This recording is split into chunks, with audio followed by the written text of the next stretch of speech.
Happy mid-morning, guys. All right, you knew this video was coming. So we have a agreement in principle between the potato in chief and the rhino speaker of the House, who y'all know I was not a fan of. He did some good things to start, but his true colors have finally come out. Yes, shock of the century, Kevin McCarthy caved to Biden. Okay. They signed a agreement in principle yesterday. The full text is not out yet. That should be out sometime this afternoon, but we already know the talking points that both sides are coming out with.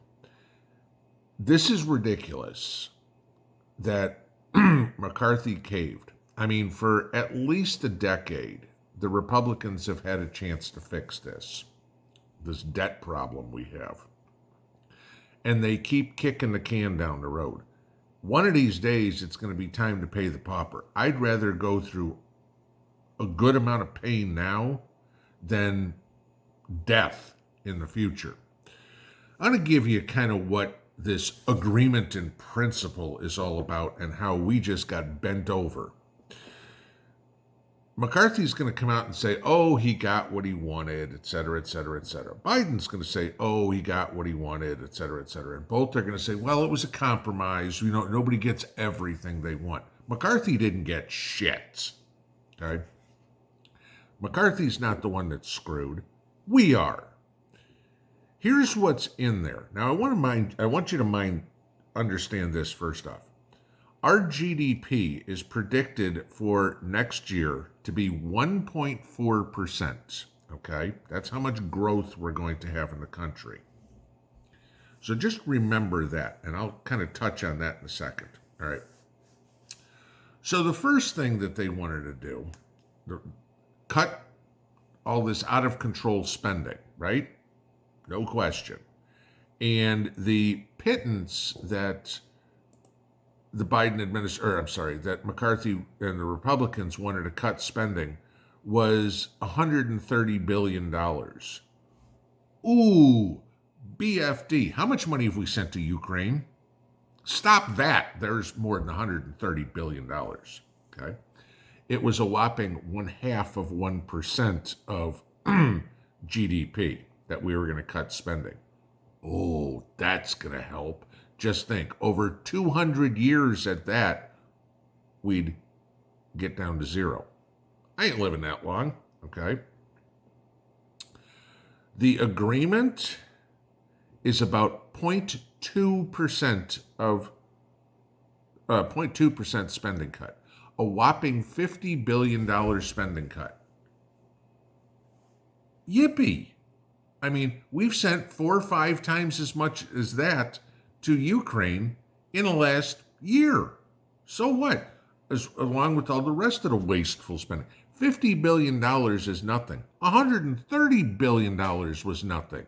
Okay? Start talking to me with numbers that have a T behind it, not a B, and then you can tell me you're doing something decent in the way of spending. Okay? Ooh, we're going to roll back non-discretionary defense spending to its fiscal year 22 levels. Yippee. Okay, we're going to roll back spending to what we did last year. So what? Okay. It will fully fund the VA medical plan. Good. Okay, that should have never been a question.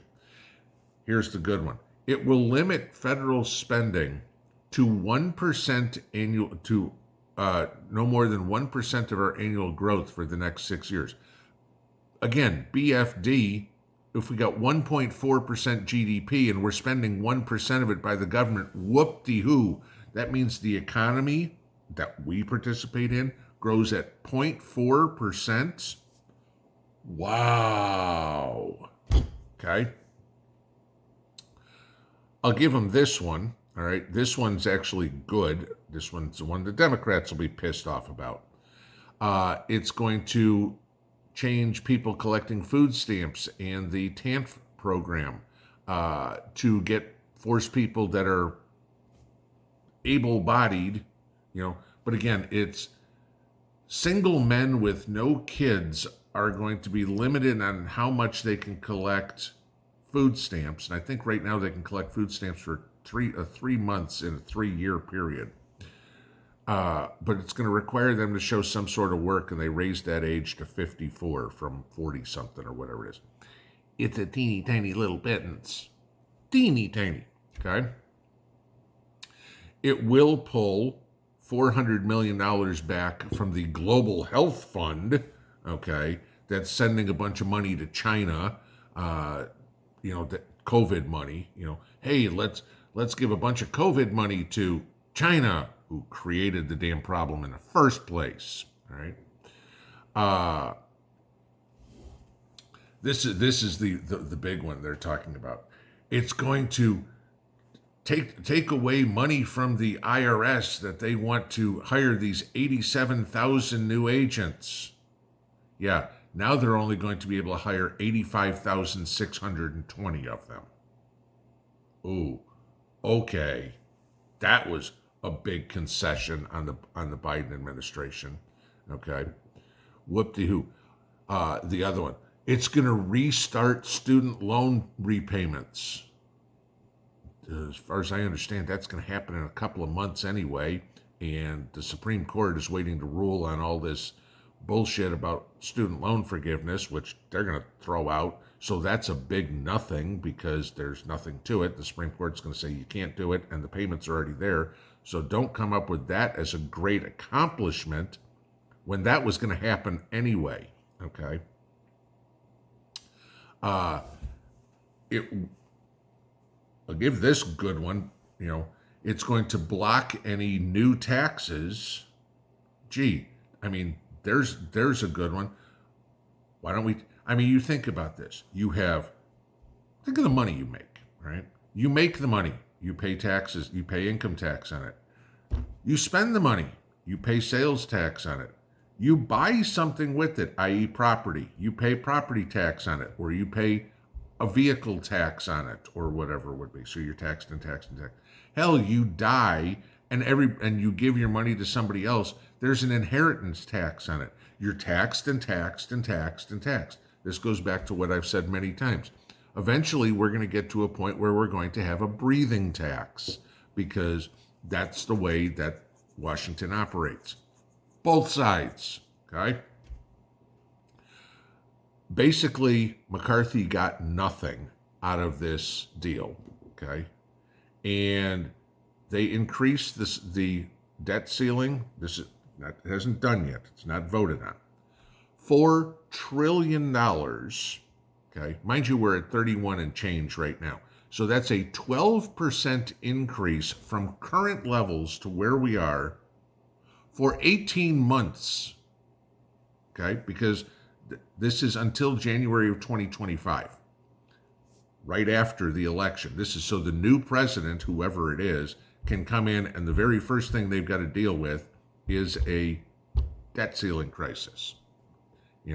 McCarthy got bent over, grab your ankles, and, insert pointy object here on that one.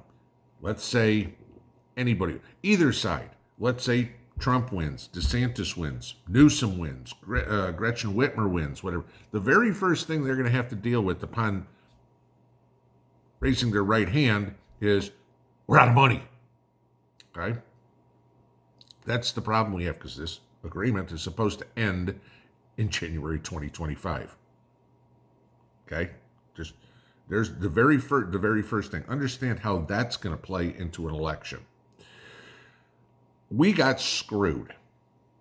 I am praying to God that the House Freedom Caucus, the conservative side, says no.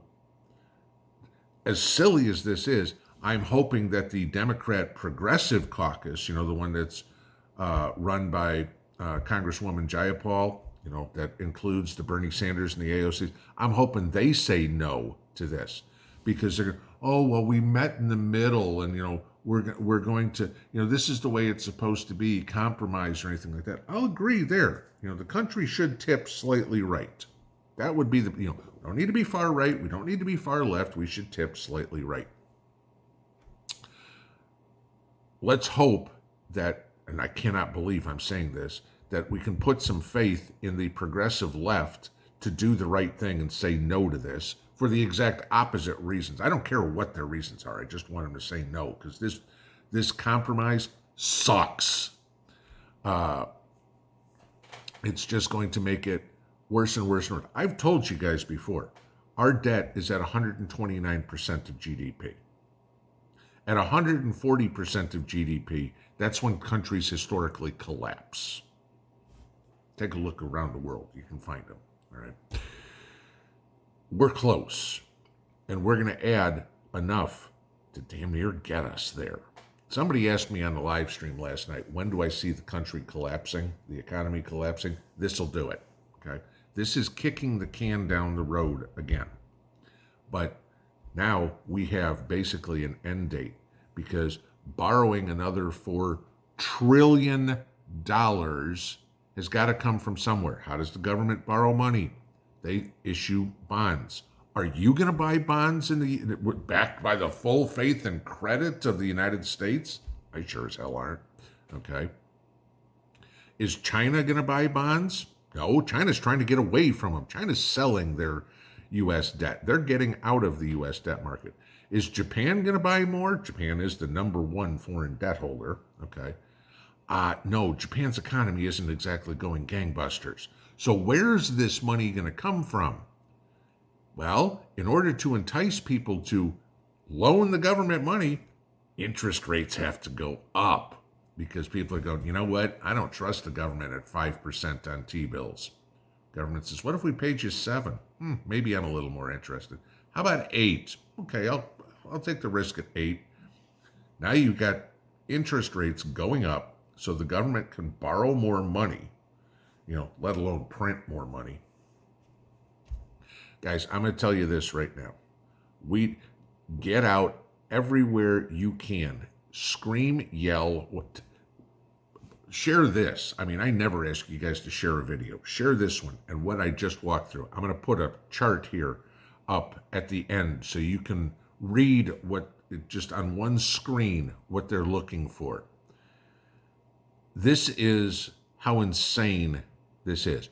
Write your congressman, tell them to vote no, otherwise you're voting for somebody else in 2024.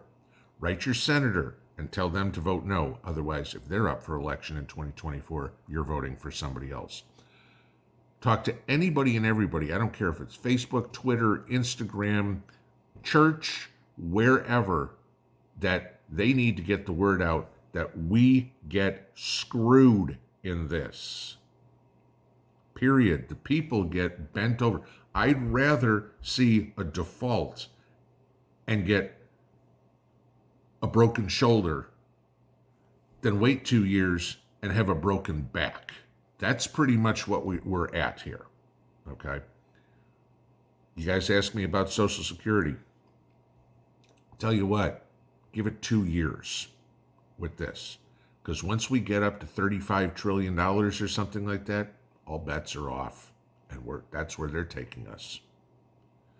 This debt ceiling deal, is an absolute freaking disaster. Do not let the media, I don't care if you watch right-wing media, I don't care if you watch left-wing media, do not let them, either side, spin this in, oh, it's a good thing. It's not. There's no winners in this one, except for the oligarchs that are sitting in Washington, D.C., who can go, I'm going to use this as a camp. Look what I did. I'm going to lie to you. Vote for me. So they can get 2 years or 6 years more or 4 years in the White House next year. They'll use all of this. Look at the accomplishment we had. And there'll be enough snowflakes out there who go, oh, they got it done and we paid the bill. I want to keep them in there. Until they look at their grocery bill, their electric bill, try to buy a house, the mortgage rates, what their rent costs, what a car costs or whatever, and go, why did I put you in there again? We're being lied to. We're being screwed by the establishment. Both sides. Biden proved yesterday he's the piece of shit everybody thinks he is. McCarthy proved yesterday he's the rhino that everybody thought he was. Two sides of the same coin, guys. Tell whoever represents you, House, Senate, to vote no on this, or we're kicking their ass out. Pinball out.